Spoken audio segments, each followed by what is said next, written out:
you want to give us your micro review for Avatar.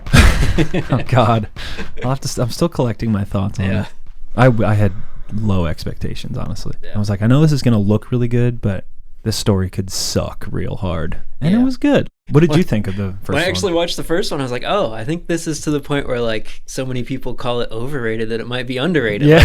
Like, I enjoy it. I kind of understand that. Yeah, it's like enough time has passed. Yeah. Where it's cool again. I liked it. It actually made me anxious to see the new one. Whereas first I was like, why are they even bothering? I think you'll love it. I don't know about 6 more of them, but dude, I can't even believe it. The stories are just getting more and more ridiculous as time goes on. Like I saw something that said he turned in like a 9-hour cut of the second one. No way. And didn't want to remove anything until all the graphics were done. So like his whole department did all the visual effects. So I mean, essentially, he's just probably created all the following movies with all of that, or is that just for the second one? I don't know. That is just the guy is built different. Yeah.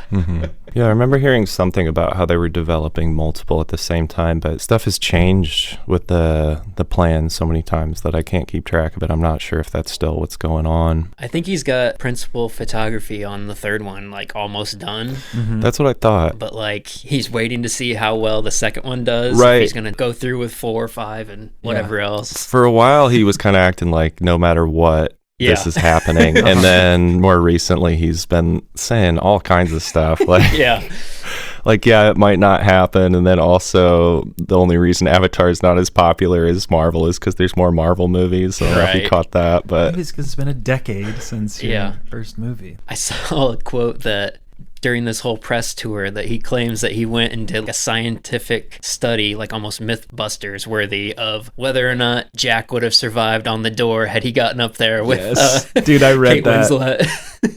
It's like, nope, only one of them would have survived. We did all the tests. Dude, I just body sensors on him. Imagine him lying awake in bed just like thinking about all the people that have given him shit about that. And he's just crazy enough that I believe he's like, all right, I need a couple days off from Avatar. We got to put this to rest. You know, while we're out here in the water. Yeah.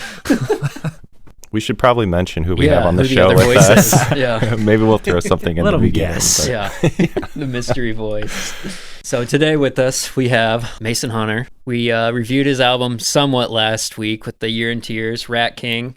So they show any good trailers before Avatar? They had the Super Mario. Yeah. I haven't watched that one yet. I'm stoked. You're I'm stoked actually for pretty it? hyped. Yeah. It looks cool. I don't care about Chris Pratt. Yeah. I gotta ask the obvious question: what does it sound like Chris Pratt, or is he doing like he decides to do the Brooklyn voice rather than the Italian thing? That's good, which is fine. But he does say like there's a stereotypical Italian affectation for just one thing. He's like, let's go. Or like, I think something like that. I mean, it can't be worse than the last one. Dude, it looks cool. Animated's the route to go. Yeah. The whole like live action Sonic stuff is so bad. Oh my gosh, I haven't seen any of those movies. The first one was. I couldn't bring myself to the second one. Really? Yeah. There's something so cheesy about mixing animation with real people. Yeah. Like in that way. It's tough. Unless you're LeBron James, you got to be a really skilled thespian to pull it off. Yeah, from Space Jam. Yeah. Oh, jeez. I still can't think of a better version than Who Framed Roger Rabbit. Yeah. Which was actually kind of like just a more on-the-nose, self-aware version of that. So. Yeah. Monkey Bone. Didn't they call that like a career killer for like a bunch of people? Probably. He's just like destroyed the careers of like 4 people. It's got Brendan Fraser, Bridget Fonda, Chris Kattan. Oh yeah, Chris Kattan. Chris Kattan and Brendan Fraser is quite the duo. Yeah, that really is. That's probably who's going to make the comeback next. We already got the Renaissance. Yeah. Chris Kattan will be in some Oscar movie next season. Yeah, he's making the Settlers of Catan movie. That'll be good. It's about people that just settle for Chris Kattan. I did watch the Indiana Jones trailer and it like clicked like, duh, of course they're going to do the de-aging thing. That's the only way you can do a full Indiana Jones movie with Harrison Ford. Right. I don't like the title. I'm not a fan. I already forgot it. I just keep calling it The Dial of Destiny. Yeah. I don't know. I think that's kind of cool. I can totally get it not working because it does give me pause. It doesn't feel Indiana Jonesy to me. I don't know. I feel like Raiders of the Lost Ark. Those are some pretty old sounding words for the most part. Like evocative of old adventure. Yeah, those are like grandiose old. dial. Okay. To me, I just think of an old Not shitty enough. phone. Yeah. The dial of destiny. Dial 3 for Destiny. Yeah. That's what I'm going to call it from now on. Dial 3 for destiny. Guardians, they're wrapping up that whole trilogy. I saw that. That was an interesting Guardians trailer. It was Yeah. just much more epic than what you typically see from that franchise. Like it could be pretty sad. Do you think it's going to be the rare, legitimate ending in a Marvel movie? Are they going to put these characters away once? I hope. Is James Gunn doing it? This is his last Marvel movie before he goes on to DC. Oh, then it'll be good. I bet. Yeah, I'm tending to trust the stuff that James Gunn, I mean, I like everything he's done lately. Yeah. We could go all the way back to the first Guardians. And I would Yeah. say, I think everything he's done since then with Peacemaker and Suicide Squad and both the Guardians movies, like all that stuff has been good. The holiday special, I kind of tuned out on. I was like, Yeah. okay. And I've always liked that franchise. I would honestly say that the first Guardians movie was the one that got me to take the Marvel Cinematic Universe a lot more seriously, or just be more interested in it, because up until that point it was like, okay, I liked Winter Soldier and Iron Man 1, but the rest of these aren't doing it for me. Yeah, he brings a lot more personality than any of the other characters. And more scope. I mean, the sci-fi, like, Yeah. I don't know, any kind of like zany sci-fi stuff is going to work for me. So Are you at all trepidatious about some of the DC rumors floating about? I think Henry Cavill's already out as Superman. yeah, no, it's been a total shit show. I mean, it was like 2 weeks ago that he and The Rock were like, dude, check it out. Henry's back. We got him. Yeah. We got him to stop playing Warhammer for a little bit. Right. Or I guess they got him to quit The Witcher. That's what's really insane is like Yeah. he quit that show and then they're like, oh, you know what, Henry? We're kind of doing a different Superman thing. Well, speaking of James Gunn, he's doing the new Superman. Yeah. Apparently he's been writing it for a while. And supposedly, like, The Rock was kind of just using Henry as like a pawn in his play to stay in the DCU. Well, I Rock is guarantee you not Henry looking is good. going to be the next Bond. Yeah. I'm putting my money down on it now. Because I've he's heard- out of those two huge franchises. Now that he's out on both, I really think they're going to go for it. If I recall, I think he's doing a spy series with Matthew Vaughn, who did The Kingsman. Oh, wow. Well, That might... Argyle. It's him, Catherine O'Hara, Bryce Dallas Howard is in it, Bryan Cranston. Damn, there's all kinds of people in it. That John sounds Cena. cool. What? Argyle, 2023. But yeah, he was good in Mission Impossible. Like, that's a good tryout to be Bond right there. Yeah. It's tough because, like, there is some stuff I liked about the old Snyderverse, but you got to kind of start from scratch if you're taking over that job as James Gunn, right? Yeah. Yeah, I would not want to mess with someone else's stuff. Yeah. It's like, no, I'm doing it my way. I mean, even, I wouldn't think Harley Quinn's going to stick around, even though he did No. Suicide Squad. It does I seem mean, like they're- Gaga's going to be... Yeah. she's going to be in the new Joker. She's the new Harley Quinn in that one. It's going to take place... It's a musical, by the way. It's going to take place inside of Arkham, and it's going to be like their love story musical inside of Arkham. I think I'm going to like that quite a bit better than Yeah. the Joker, which I did not like. You didn't like Joker? No. No? No. Wow. What didn't you like about it? Like, it totally makes sense, but to me, like, when I picture the Joker, I'm not thinking like, oh yeah, that dude, he's just out there battling mental health, you know? Right. I don't know. Yeah. No, that's fair.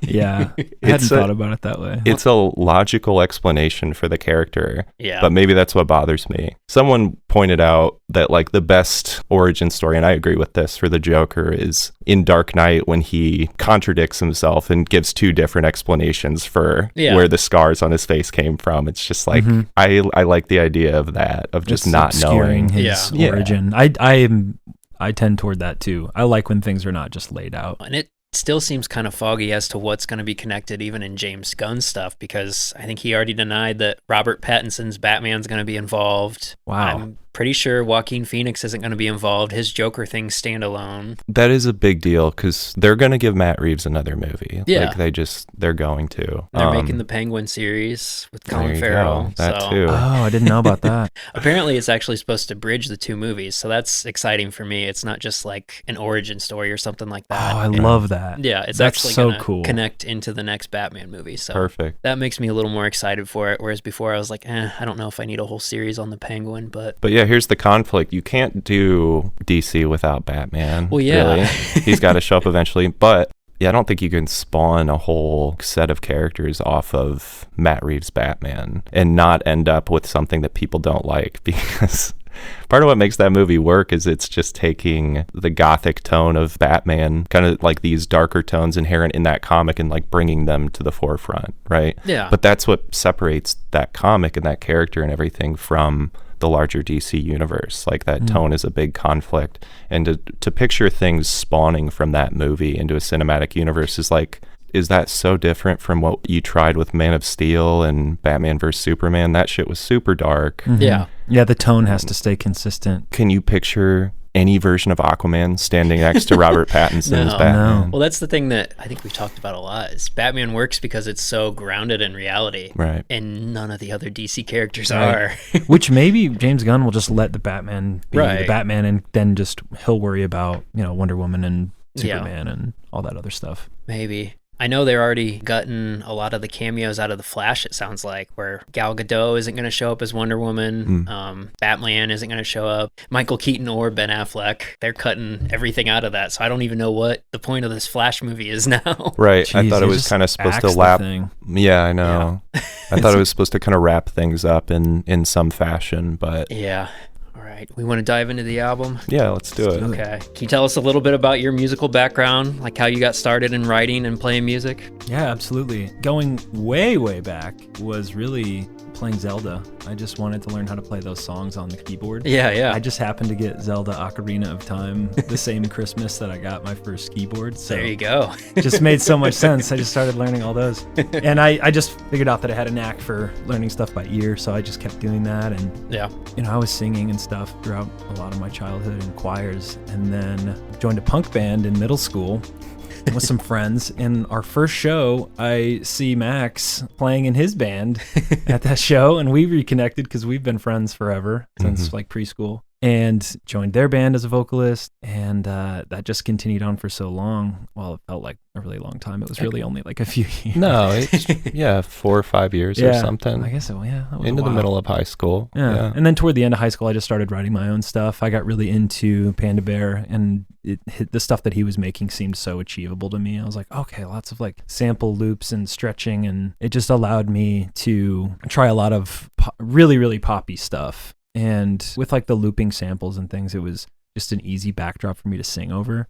So that kind of like got me more used to wanting to start fully producing my own stuff. And yeah, it's been 20 years, 15 to 20 years making music. It's a general background. So what's been like the biggest difference branching out and doing stuff all on your own versus part of a band? That's a really good question. And it's something that I struggle with, because there are times where I feel like I want to do it myself too much. Like I should just actually allow some other people to be involved in the process, or like be open to collaborations a little bit more. And I think that's definitely something I've missed, is when you're collaborating with other people, whether it's a band or even just one other person, to have somebody there to be like, yo, this kind of sucks, or this is cool, but you should do this, and like having somebody to expand upon it. I mean, that's the clearest difference. I do miss that collaborative aspect a bit, but there's just this perfectionist streak in me that's just like, no, I'll just do it all myself. I know what I want. I know how I want it to sound. So.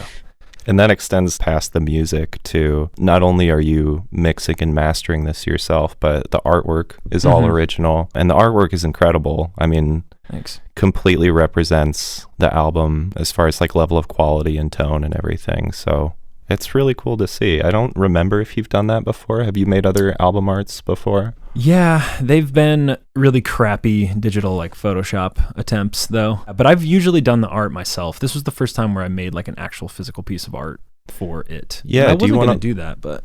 Yeah. Do you want to explain like how you went about that just a little bit? I mean, I had an idea in my head for a long time about, because oftentimes I'll just come up with an entire album backwards. Like I'll come up with the title, the cover, even some of the tracks I'll just like come up with in my head and just think about what that might sound like. As in names? Yeah. Yes. Yeah. Sure. Names. And so cool. Rat King was like super, super early, and I started thinking about what the cover would look like, and I knew I wanted it to be a collage, like just a hodgepodge of stuff. But the one thing that I didn't do was add some like digital kind of glitchy effects to it. And like I almost did that when I was done with the actual collage. I took a picture of it and tried to bring it into the computer to see if I could do some interesting effects over it, and it just, none of it really looked that good. So I was like, cool, I'll just take a picture of this and that'll be the album cover. But to get back to your question, I just cut up a whole bunch of paintings that I had done, like a bunch of abstract paintings, and I had some cardboard lying around, and I just kind of one day just made a mess of the table and went crazy with it and just started cutting stuff up, gluing it up, and just kind of assembled it before actually committing everything with the glue. I just set all that stuff up and kind of created this collage, and then I locked it in with some spray adhesive, and that was it. Oh yeah. So, you've got kind of a varied background. You do a lot of cool illustrations and do some voice acting as well. Is that right? Yeah. Trying to do more of that. What's your background there? So I'm in the very, very nascent stages of trying to build a voice acting business, but I did do some audiobook narrating a few years ago for a fantasy author, and so that was cool. I got to try a lot of things. That was a big learning experience for me. He had a whole bunch of different characters in that story, so I got to come up with voices for everything. And nice. Yeah, and then playing D&D is just it's a great playground to try different voices. And that opportunity kind of came from D&D as well, right? That was for the Drunkens and Dragons. Yeah, he was a YouTuber that had this D&D channel, and I really liked his content. And then I learned that he had written a few books, and I just reached out to him via email, and I was like, hey, I love your channel, and I want to do audiobook narration. And so he was like, cool. I just sent him like a demo of the first chapter, and he loved it. And so it just worked out so well, almost too well. It set an expectation that it's just that easy, but it was cool. I was really happy to do that. What voices do you break out most frequently? I know you're a big Hey Arnold fan. Yeah, I do love that. I mean, at this point, Mrs. Doubtfire just creeps in. I'll just... And then recently I got a pretty big TikTok following for doing Mrs. Doubtfire impression, but also Dr. Jordan Peterson. Okay. I don't know if you're familiar with him, but I'm not. Yeah, he's a clinical psychologist from Canada, and he's very much in like the, I don't want to say alt-right. I guess he is kind of in the alt-right sector now, but before, like a few years ago when I first heard about him, he wasn't really aligned, but he's just got a very distinct voice that sounds like, it's basically Canadian Kermit the Frog. Yeah. So, but I just started posting videos of me doing his voice, and it really caught on. So I got a bunch of people following me for that. That's all they want me to do now. So I can't really if I post anything new, they're just like, I heard this in Jordan Peterson's voice. I'm like, okay, I've done enough of that. Do you feel kind of like a piano bar sometimes where you're like, hey, do the Doubtfire? Honestly, yeah, it is a lot like that. And what's weird is a lot of the commenters that follow me for the Jordan Peterson voice will find other videos that don't have a lot of comments, and they'll comment and be like, hey, do Jordan Peterson doing this. Just like, because they'll know that I'll see it, because it's like one of 5 comments on some old video. Like, leave me alone! So you took quite a bit of hiatus in between musical projects, or at least releasing them. What was kind of the biggest stretch where you didn't work on any new music? Well, I've always worked on music. There's never been a point where I was like, there's never been a year where I didn't make music. I'm constantly working on it. It's just, as far as getting stuff finished and getting it released, there was a huge chunk of time where I just did not release anything. And that was for a couple of reasons. I lived in LA for a while, and just had such a basic setup. And I was living in a studio apartment with a friend of mine, so I was not able to just record and not a setting time of the day. Conducive to making music. Right. And then just apartment living, the sound was not good, or I had neighbors below, and there were always little things that kind of got in my way from really finishing stuff. You can get so far before you have to, you got to listen to it on monitors. You got to sing loud, and you got to sing the same thing over and over again. And, it's just, it's limiting when you're in an apartment. But so I bought a house last fall, and being able to move into my own house is a huge part of why I was able to put this album out. Just have complete freedom to just make all my goofy noises and not like a lot of musicians, you go through phases where you just don't like your stuff, or you don't think it's good enough to put out. So I ran into that where I was just like, it's been so long, and now I feel like whatever I put out, my family will kind of really be paying attention to. And if it's not exactly what they were hoping, then you feel like you might let people down, which is kind of a weird thing. There's just more pressure when there's been more time since you released stuff. Yeah, the anticipation grows a little more. Yes, So that's the great thing about technology advancing. Like you said, you've been doing this for 20 years. You can basically serve as your own writer, producer, everything. But it also allows you to go in and tinker with stuff endlessly. So have you found a formula to be able to tell yourself, okay, this is done, I'm done with it? Or do you find yourself going back and messing with stuff quite a bit? There's always the the draw to just, I'm going to go back in and just tweak a couple things. And you can do that forever. And I think Max and I both go through that a lot. And I think just knowing and accepting that, yes, you can endlessly go into a project and change something. Being aware of that is so key. Because now we just go, you know what? I'm going to step away. It's done. And yeah, I think I had to set creative limitations for myself and maybe not dig into certain like synth plugins that I had, or I didn't want to get any new piece of gear for a while. Yeah. You know, there were other pieces of gear that I wanted to incorporate, but I was like, no, because if I do that and it sounds different or even like better, then that becomes the new standard. Right. And I've got to go and like redo everything. So I just I kept it very simple. It was just my Korg mini log, the Korg SV1. And what else did I use pretty frequently? Oh, I had a melodica that I used a couple times. The SV1 is where the electric piano tones come from. Yeah. Which is kind of a consistent player on this album, kind of helping hold things together. Because there's definitely a lot going on with the production and effects and every little hi-hat hit being in a different place in the stereo field. And how do you decide as far as effects and whatnot?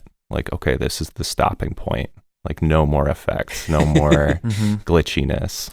Yeah, there's like this weird point where things feel like there's just like it just congeals. And it's hard to know exactly when that point is. I have to take a lot of breaks. Because I'll go in and just like I'll throw everything at it and just add all sorts of wild stuff to it. And then just step away from it, come back and listen again and be like, is this too much? And I'll just kind of almost pull away the stuff that doesn't need to be there. Sure. But yeah, that's a tough question to answer because it's really just all feeling. You listen to a track and you go, it's got the environment that I wanted to put this song in. And there's just like a sound of everything being congealed together into one thing.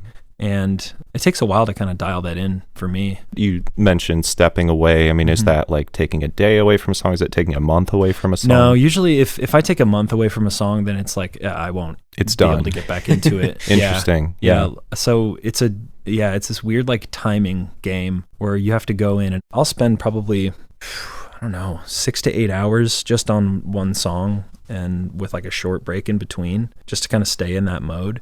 But then, I'll have to take a day or two and then come back to it. Yeah. So it's never more than like a few days, maybe a week at the most. Sure. I'll step away from something. If I've really been working hard on it for a long time, I'll take a longer break and then come back. Doom Scrollers is a good example of that. I worked on that one probably for too long and I had to take a bit of a break from that and come back and I redid that song actually, I think like 3 times or like 3 different versions of that song. And it was just because there was so much going on. Structurally or just in the mix? Yeah, it was all the production stuff, not the actual structure of the song. But that's still one of my favorites. Yeah, I really like that song. And I do think that the work was well worth it for that. I feel like you can tell. It's different for you. It's more upbeat than is typical. It's got, I think, more of like a rock vibe to it. Sure. I love the percussion on it.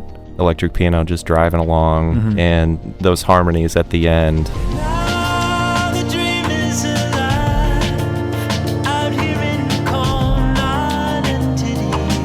Like, I just can't keep myself from singing along when I'm listening to that. It's so good. That's great. It's so pretty.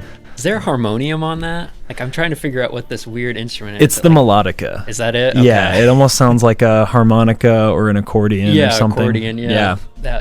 It's, you got a really full collection of instruments here. How do you go about your song construction? Do you just start with that bass, piano, and voice, and then just build on top of it? Yeah, and that was another example of limiting the process. And, because I would start songs in so many different ways that I was like, just write the thing on piano first. Yeah. Just do that. And I would write a scratch track of just electric keyboard, my voice, and I would do like, beatboxing kind of stuff for the drums, like general ideas that I had for drums. And those are hilarious and will never see the light of day because there's so many. I want B-sides of beatboxing and voice memos in your phone. Yep. Drum part.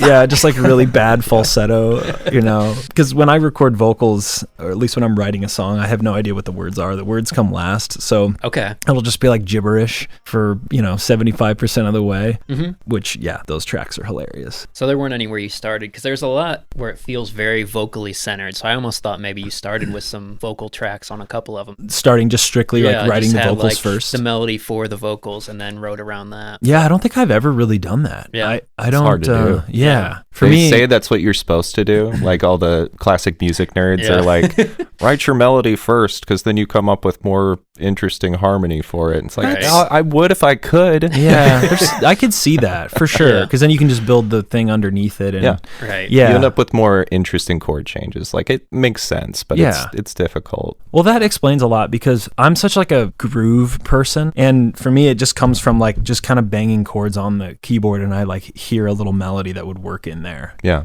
And it's interesting. I didn't know that most like nerdy musicians say that you should write the melody first. That's just like weird, because how do you write a melody out of context of anything else? Right. If you had to recreate your sound from the DNA of other artists, who's in that geological tree? Well, you guys nailed it when you briefly touched on which 31 guys. Come on. I'm so sorry.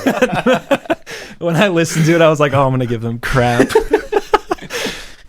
But no, thank you for including me in that list. I feel honored that you put me amongst all these real artists.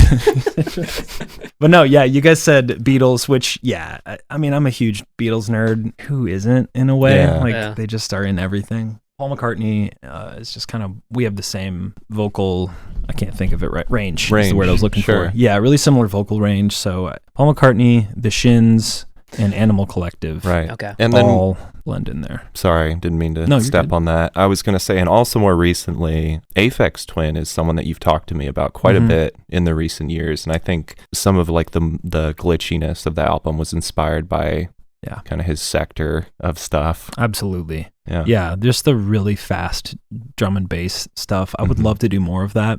I didn't feel strong enough to put as much of that in this batch of songs, but I really want to do more of that, because his drum programming is unreal. The Shins makes sense, because there's definitely this cool marriage of like indie folksy with electronic. Yeah. And that's perfect. I'm kind of ignorant to the whole backstory of the Beatles. So what's the deal with John Lennon and Paul McCartney both going solo and having Christmas songs?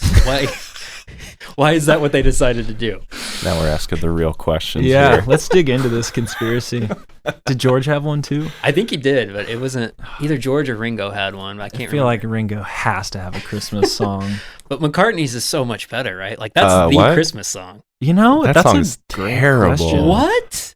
Simply having a wonderful. Yeah. Oh, I think it's good bad. It's one of those good bad songs. Oh, that's my favorite Christmas song. Oh, I mean, putting that much delay on that synth. It's great. That was his experimental phase, by the way. That was McCartney 2, which there's a lot of good stuff on that album. I'll have to check it out. Yeah. I didn't know Christmas Time was so hated. Sorry, man. You don't like it is Christmas pretty time, objectively terrible. Probably not. Yeah. Probably not, except for like, what's that real slow, depressing one? Blue Christmas? Which one? How about Christmas Shoes? How's that one go?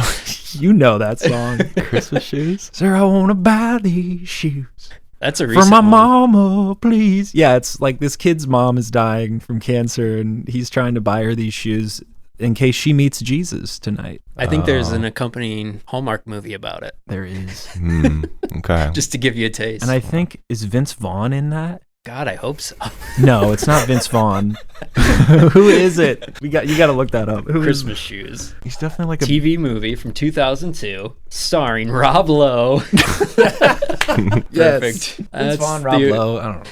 But as to why those two guys split up and made their own Christmas songs. It's better than Lennon's, though, right? What's Lennon's? So this is Christmas. War is over. It's not ringing a bell. Yeah, I would Max say. hates Christmas. Yeah, we tried to do. That was like your first episode a year ago, and I tried to do Christmas stuff. You're like, I don't know. I don't like any Christmas stuff. You were like, what Christmas shoes do you like? I was like, I don't know, James Bond. Yeah. All right, do you want to dive into any of this particular songs? Gosh, I do. It's hard not to dive into them and just be like, this song's so Track by tight, track. dude. Like, It's like that Chris Farley skit on SNL. Yeah. Remember that song? Right. That was cool. Yes. In a Knot is number 4, right? Yeah. It's such a good song. I'm stoked you guys like that, because I thought that was the odd one out. Yeah. But I think it's so well timed, because not that I was like at all bored with the first 3. I think there's a good amount of variety there, especially even just between Rat King and Doom Scrollers. But when I got to In a Knot, I was like, all right, I'm like so excited for everything else this album has to offer. I feel like there's some more stretching instrumentally in that song. The main theme is really strong, I think, that you're singing over. But yeah, some of those bass breaks, and there's like a little part that I'm just obsessed with, this like 5-second break with the bass when and that the bass came together. I was like so happy with it. I'm glad that you appreciate it too. Oh, I love it. Solid. It's I love the end of that song. It starts with just that little riff and then jumps in with the bump, bump, bump, bump, bump, bump. Ryan, no, go ahead. I think I was just gonna go off of what you said about the long stretches of music without vocals. Yeah. And that was something that I'm still working on, but yeah, I think I tried that a couple times in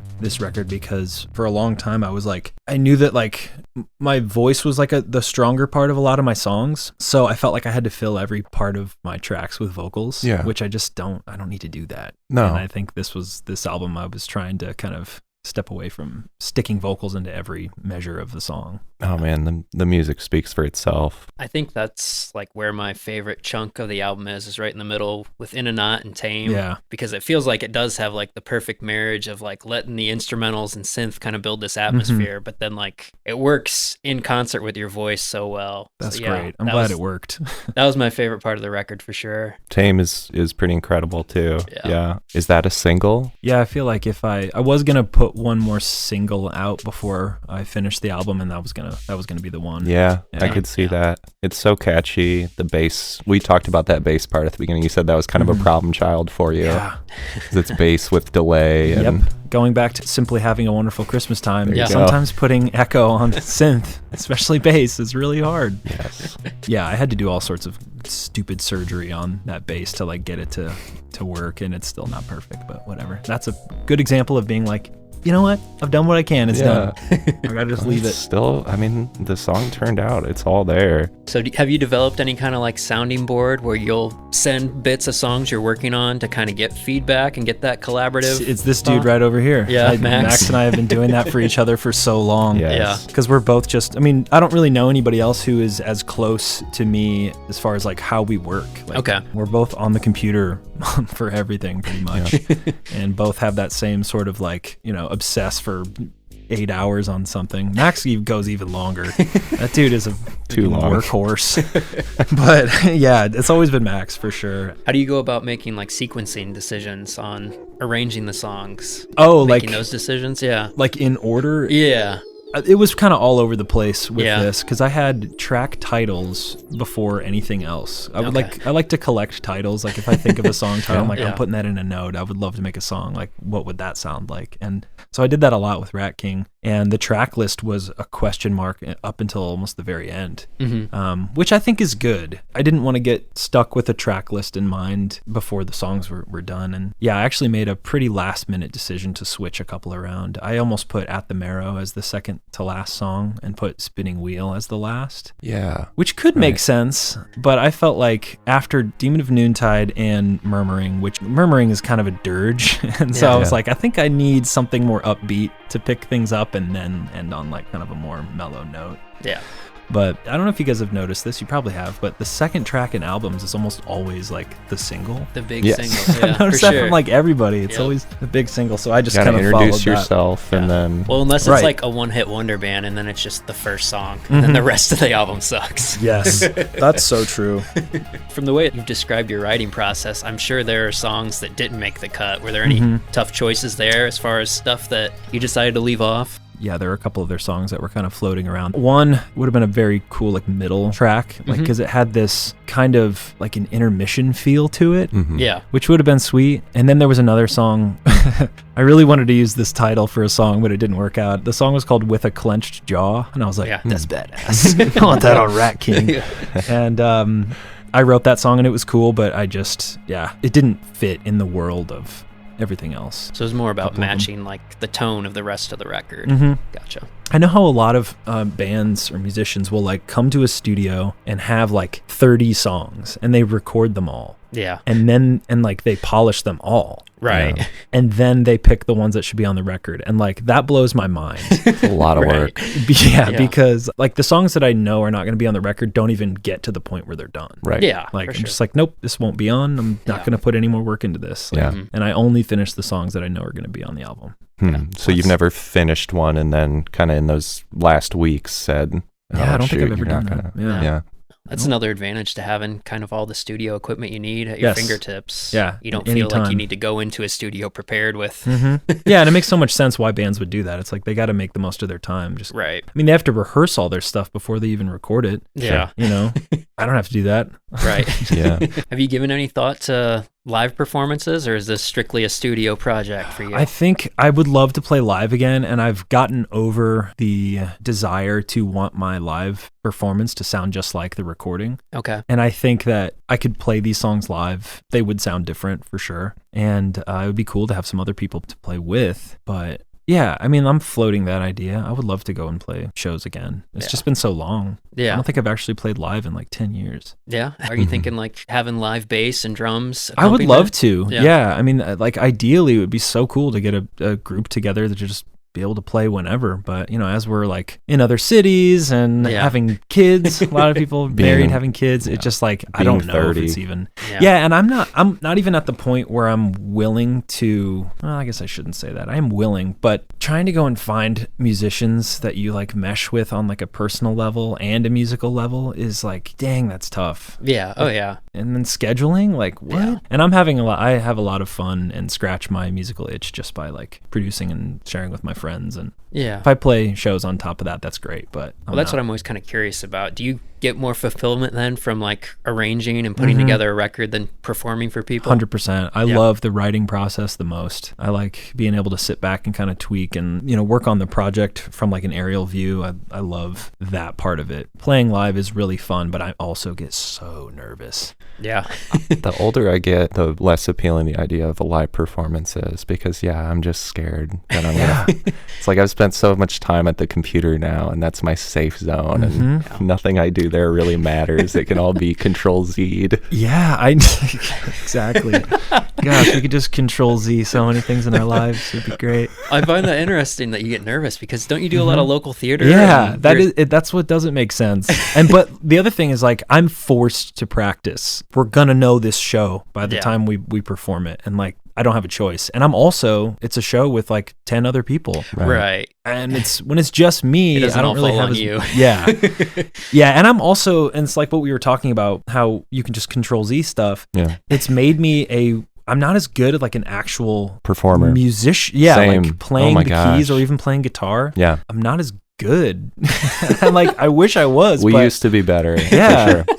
I mean, my keyboard skills have gotten better since doing this album, for sure. I was going to say, I think it's stronger on this album than any other. There's just such a rhythm and great syncopation to everything going on there. So yeah, you can tell that you've been practicing. And that's not MIDI. Those are all audio clips that you've recorded. The electric keyboard is straight from the key. Yeah, SV1. That's sick. What's the first song you picked to show people? I mean, do you have like a favorite on the record, or? Doom Scrollers was the one that I showed everybody first, because that was the one that I got done with first. But my favorite on the record, gosh, it's tough, because I really I genuinely do like all of them, but that's pretty great. I'm really pleased with this record because I wanted to make something that was just for me. I think this time I wasn't as worried about what people thought, and I've had problems with that before, where I'm just kind of like thinking I need to please my friends or family, and it's like, I hear you. You know, not necessarily. You don't have to do that. So I think, I mean, as a whole, I'm really happy with it. But if I had to pick out a song, I really liked At the Marrow. I think there could have been some more that I added to that. That's in one of those songs that I could have taken a little bit more time on, but I do also like the simplicity of that song. And yeah, I mean, really, Doom Scrollers, I think, is just a great song. I think I did a good job with that one. I'm very proud of myself for seeing that through, because like I said, had 3 different versions of it. Mm-hmm. And I'm glad that I took one more run at it to get it the way I wanted. So that's always a good feeling. Sticking with it, and then yes, it was worth it. Mm-hmm. Yeah, it's such a good feeling. Anytime any of my friends comes out with a record, I just feel like you really got to congratulate somebody getting done with that, because it's so hard. It's like the hardest thing to just put yourself out there and just like be vulnerable, you know. And Max, you just put something out, and it's just a lot of work, man. You did so much, and it's so great. And like, thank you. Yeah. Request to be a special guest when you interview Max about his album. We'll just reverse the whole table. Yeah. There we go. Yeah. Thanks, man. But yeah, like, it's just, I don't really know where I was going with that, but... Well, even though we were both working on albums independently, I felt a real sense of camaraderie through these past couple years. Yes. We were both texting each other about projects and stuff. That helps quite a bit. The feedback is still really important. This was my first time seeing how difficult it is to self-produce an entire album alone. I've, in the past, always had band members to support me. And so, yeah, it's like, wow. Now seeing what you've been doing for the past 10 or 15 years with... Sure. Self-production and not doing. I also didn't finish so many things. Yeah, but that happens. Yeah. Are you ever tempted to go back and like, you know, maybe I'll exhume this song and give it a for facelift? Sure. There are a couple, like 3 or 4 tracks off of Rat King were from like 2015. Oh yeah. Yeah. Well, yeah, man. I'm glad you got some new stuff to share with us. Thanks so much for having me on this. For sure. Your guys' Super show's talented great. guy. I'm glad you're making music again, like I said. Thanks, man. Or at least sharing it with us. You've always been making music, so. Yes, sharing it. Yeah. It's important. You got to put it out there. Yeah, it's great. I'm glad you are. Thanks, man. Excited to see where it goes. Max, too. Are we going to talk about your album at some point? We haven't decided how to do that objectively. Right. Yeah, I don't know. I thought maybe I would just like throw it in the recommendations section. Yeah, there you go. It's like a little shameless plug. Like in this guy, coming in at number 30 is my album. No, yeah. Should we do some recommendations? Yeah, sure. All right. What have you been listening to, Mason? Ooh. First one that comes to mind, Big Thief's album. Oh, yeah. Let me see if I can remember Big the ass name. Dragon, New Warm Mountain, something. We Love You. Yeah. I forget what it is. Something like that. That's a fantastic record. Max, is there anything you've been listening to that you'd like to recommend? Yeah. So I did, as we've alluded to, I think a couple times in the past 2 episodes, or probably more than that, I did put out an album recently called The Extant Traveler, and it is kind of an homage to video game music of old and progressive rock, and it's just, you know, the long name for the project is like, I don't know, Max Hatlem MIDI computer project experience extravaganza. So if that sounds cool to you, check out the Extant Traveler on Spotify, Bandcamp, SoundCloud. Go to the Bandcamp if you can, bandcamp.com/Max Hatlem, because I wrote like some brief poetry to coincide with the songs to make it more of a conceptual experience. So there is a bit of a story to it if you want to engage with that. But yeah, it was a super fun album to make. I'm very proud of it. It's all instrumental music. So if you're into that kind of thing, you can find me on all the music services and stuff. And thank you for checking that out if you do. That's on my recommendation list too, by the way. It's very fantastic, dude. It's Thanks, so good. guys. It's so you, and it's just great. That's awesome. Yeah. Thank you so much. The way I describe it is 10 Tricks Point Never doing like an HD remaster of the Star Fox soundtrack. Oh man, that's a great yes. Can I get that that's the quote blurb for my for for my box art? Put that quote on the front. That's awesome. Oh, that's great. Thank you, Ryan. I love it.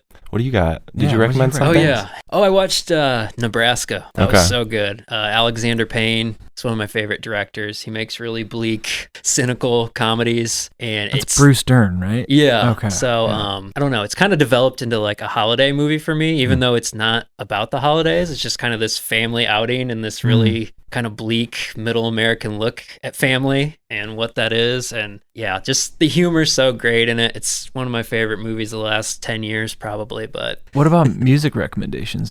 Since we brought it up last time, I've really been getting into a lot of old country. Like I've been listening to so much Loretta Lynn and Patsy Cline and just driving my wife nuts.